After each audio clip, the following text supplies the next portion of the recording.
రాజధాని అమరావతిపై దుష్టశక్తుల కుట్రలు మళ్లీ మొదలయ్యాయి. కూటమి ప్రభుత్వం రాజధాని పనులను శరవేగంగా ముందుకు తీసుకెళ్తుండటంతో దుష్టశక్తులు కలుగుల నుంచి బయటకు వచ్చాయి.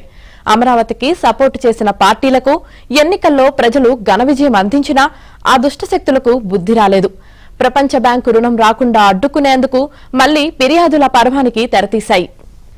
అమరావతి నిర్మాణానికి ప్రపంచ బ్యాంక్, ఏడీబీ కలిసి 15,000 కోట్ల రూపాయల రుణం ఇస్తుండటంతో గుర్తు తెలియని వ్యక్తుల నుంచి తాజాగా ఈ నెల 18న ప్రపంచ బ్యాంక్ ఇన్స్పెక్షన్ ప్యానెల్ కు ఓ ఫిర్యాదు అందింది. రాజధాని నిర్మాణానికి భూ సమీకరణ చేయడం చట్టవిరుద్దమని, రైతులను బెదిరించి భయపెట్టి సంతకాలు చేయించుకున్నారని ఆ ఫిర్యాదులో అసత్య ఆరోపణలు చేశారు. దానివల్ల అక్కడి ప్రజలు జీవనోపాధి కోల్పోయారని, ఆహార భద్రతకు విఘాతం కలుగుతోందని, పర్యావరణ, సామాజిక, ఆర్థిక సమస్యలు తలెత్తుతాయని ఫిర్యాదులో తెలిపారు. రైతులతో అర్థవంతమైన చర్చలు జరపలేదని, సమాచారాన్ని గోప్యంగా ఉంచుతున్నారని ఆరోపించారు. ఇతర ప్రాంతాల నుంచి వచ్చిన నిర్మాణ కార్మికులకు తక్కువ వేతనాలు చెల్లిస్తున్నారని ఆరోపిస్తూ కంప్లైంట్ చేశారు.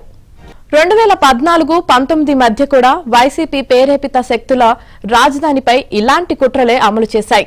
అప్పట్లో అమరావతి నిర్మాణానికి ప్రపంచ బ్యాంక్, ఏఐఐబీ కలిసి 3,500 కోట్ల రుణం ఇచ్చేందుకు సిద్ధపడగా ప్రపంచ బ్యాంకుకు ఫిర్యాదుల మీద ఫిర్యాదులు చేశారు. దీనిపై అప్పట్లో ప్రపంచ బ్యాంక్ ఇన్స్పెక్షన్ ప్యానెల్ ప్రత్యేక బృందాన్ని నియమించింది.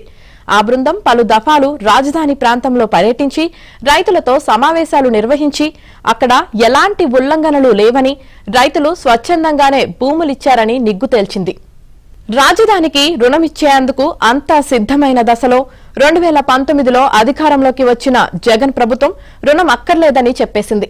అమరావతి విధ్వంసానికి కంకణం కట్టుకుని 5 ఏళ్ల పాటు అనేక కుట్రలు అమలు చేసింది.